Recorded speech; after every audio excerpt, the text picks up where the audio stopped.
All right, Tim. ABS. This is an interesting one. Andrew put this on for us. I love this. All right. July 22nd is National Be a Good Teammate Day.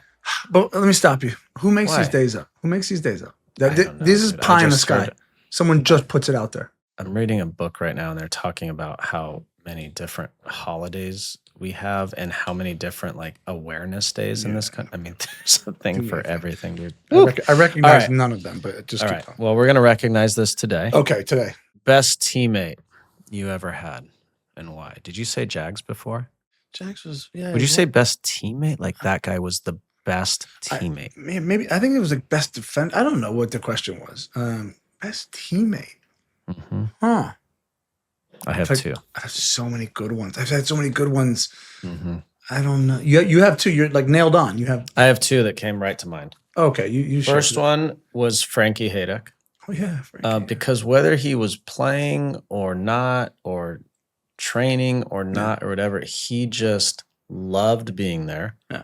And he was an amazing teammate. He was supportive, and he was always writing Bob Marley quotes on the board before the game. And like, he loved like the battle and being there with his teammates. Mm-hmm. And the other, I'll never forget this. 14. Mm-hmm. We played the whole season, and there's a guy on our team named Raul Mendiola, and he might have played Tim 80 minutes the whole year. I remember this story, yeah. Maybe. I will never forget. It was my final year, 2014. We win the championship on whatever it was called at that point, StubHub Field, Dignity Health Sports Park.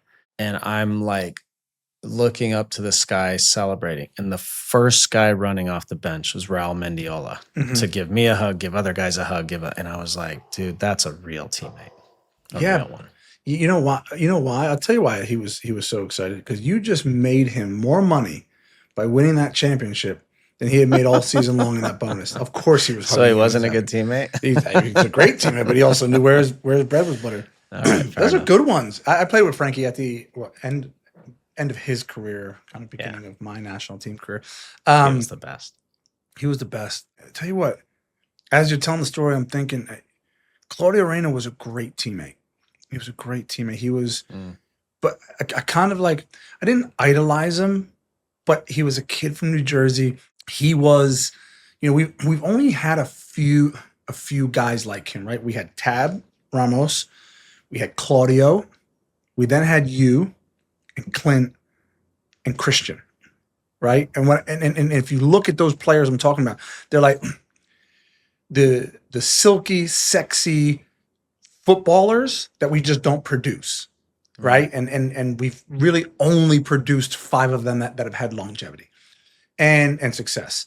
And I don't know, I got to the national team, and Claudio was Claudio. He was the captain. He was Bruce's son. You know what I mean? And like, I was expecting, I don't know what I was expecting, but he was so charismatic and lovely to me and likable, but yet a strong, fierce captain. Just showed up. He did everything the right way, and so he was a great teammate. Yeah.